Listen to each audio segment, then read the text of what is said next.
शमशापुर गांव में आपसे रूबरू होने का मौका मिला। इसके लिए अर्जुन सिंह को अलग से बहुत बहुत धन्यवाद देता हूं। आज यहाँ पर आए हुए सभी सम्मानित किसान भाइयों, माताओं, बहनों, बच्चों और जो भी लोग किसान हितों में संघर्ष करने के लिए आए हैं, उनका भी मैं धन्यवाद करता हूं। मेरे साथ सीतापुर जिले से प्रशांत तिवारी, शरद मिश्रा जी, पांडे जी और शैलेंद्र मिश्रा जी, ये लोग भी, और मोहित मिश्रा जी उपस्थित हैं।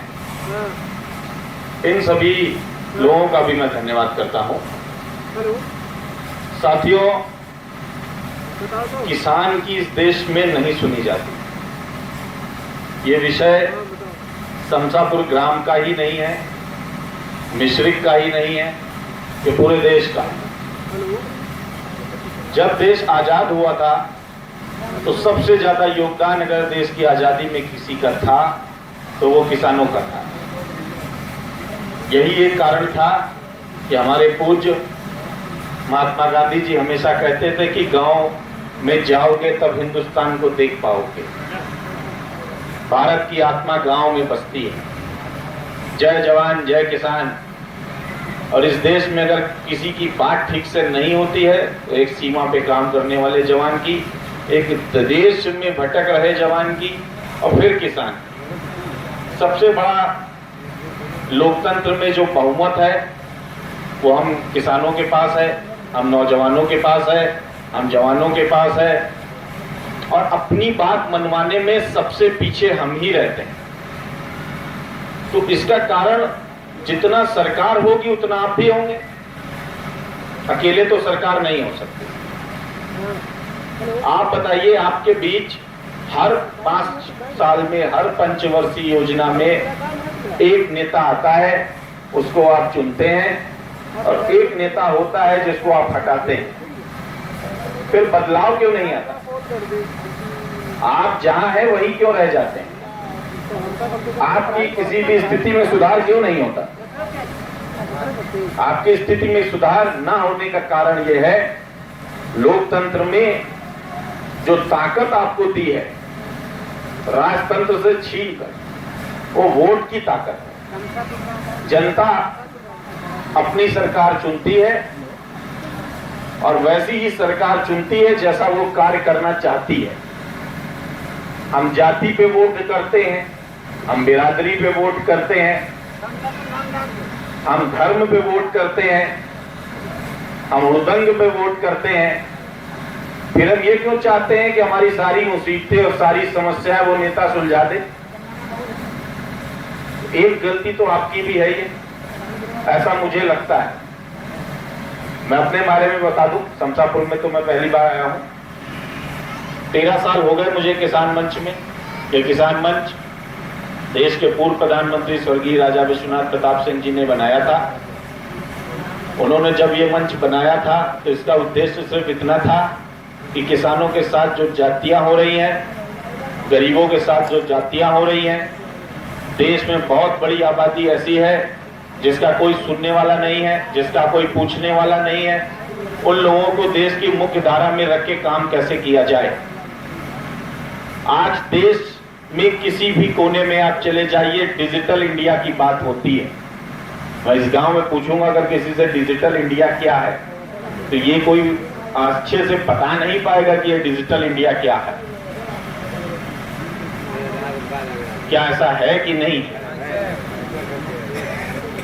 हमारे बच्चों के पास रोजगार नहीं है, हमारी किसानी घाटे में जा रही है, उसका सही मूल्य मिलता नहीं है, चीनी मिलें पैसे देती नहीं है। अगर किसी तरीके से वो खरीद भी लेती हैं, उसको ले भी लेती हैं, तो उसका भुगतान बहुत देर से करती है और करती नहीं है। हम जो बैंक से लोन लेते हैं उसका ब्याज के साथ भुगतान करते हैं, और अगर हम भुगतान ना करें तो बैंक हमारे दरवाजे खड़ी हो जाती है, साहूकार हमारे दरवाजे खड़ा हो जाता है, और मजबूरी में या तो हमको उसको अपनी जमीन देनी पड़ती है, या तो हमको अपनी जमीन बेचनी पड़ती है, या आत्महत्या करनी पड़ती है। ऐसे उदाहरण बहुत सारे सीतापुर में भी हैं। अभी पिछले दिसंबर में सीतापुर का नरही एक गांव था, शायद आप लोग कुछ लोग जानते होंगे। सीतापुर सदर में सीतापुर शहर जो है वहां पे एक गांव 12-13 किलोमीटर दूर नरही था। वहां मैं गया था, जिसका जिक्र अभी शरद जी कर रहे थे। वहां पर एक किसान ने आत्महत्या करी, क्योंकि उस समय सबकी फसलें चौपट हो गई थी, किसी के पास कुछ नहीं था। उसने कुछ उधार ले रखा था 12-13 हजार रुपए, और उसके लिए लगातार वसूली हो रही थी। उसने परेशान होकर आत्महत्या कर ली, घर में खाने को नहीं था। उसके 40 दिन बाद उसके बेटे ने भी आत्महत्या कर ली। जब वह मुद्दा मैंने अखबार के माध्यम से पढ़ा, कुछ लोगों के माध्यम से उसमें पता किया, तो मैं वहां गया। तो जब गया तो मुझे बड़ा ताज्जुब हुआ कि वहां का कोई भी जनप्रतिनिधि वहां अभी तक पहुंचा ही नहीं था, वो गया ही नहीं था। उसने ये पूछने की भी जहमत नहीं उठाई थी कि मानवता की दृष्टि से ही देख लेते कि किसी के घर में कोई आत्महत्या या कोई दुर्घटना घट गई है तो उसमें 10 मिनट हमको शामिल भी होना चाहिए, बात भी करनी चाहिए, क्योंकि तब चुनाव दूर थे, चुनाव नजदीक नहीं थे। इसी तरह उन्नाव में हुआ, इसी तरह रायबरेली में हुआ, इसी तरह कानपुर में हुआ। उन सबको लेके मैंने दिसंबर में एक बड़ा आंदोलन मुख्यमंत्री घेराव का किया भी था। हालांकि अभी तक सरकार ने उनको तो कुछ नहीं दिया, मेरे ऊपर जरूर बहुत सारे मुकदमे लाती है, लेकिन इससे परवाह नहीं, इससे फर्क नहीं पड़ता। आपको ये सब बातें इसलिए बता रहा हूँ, आपको ये सारी बातें इसलिए बता रहा हूँ कि आपकी लड़ाई सबसे कमजोर क्यों है। मुख्य बात समझने की यह है कि आप ही सबसे कमजोर क्यों है। आज हर आदमी शहर की तरफ भागना चाहता है, हर आदमी शहर जाना चाहता है, हर आदमी सोचता है कि अधिग्रहण हो जाता, हमारी भी जमीन ले ली जाती तो ज्यादा अच्छा होता, हमारे बच्चे शहर में चले जाते।